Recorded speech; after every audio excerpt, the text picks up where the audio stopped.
you want no flesh any part of your body. Will you agree?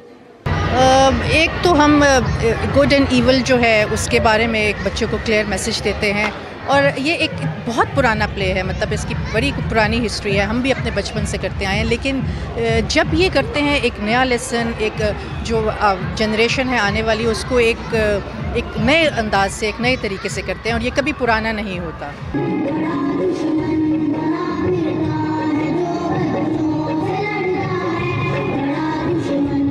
Past में ऐसे वाक़यात हुए हैं, रोनुमा हो चुके हैं जिसमें बच्चों में खौफ हरास वगैरह फैल गया, और वो तो हम लोग उस तरह के जो ISPR वगैरह ने सॉन्ग्स रिलीज़ किए हैं उस पे बच्चों को हम लोग परफॉर्म करवाते होते हैं। हालांकि हम लोग तो अपनी तरफ से परफॉर्म करवाते हैं, लेकिन जब बच्चे परफॉर्म करते हैं तो लिटरली उनकी आंखों से पता चलता है कि दे रियली फील।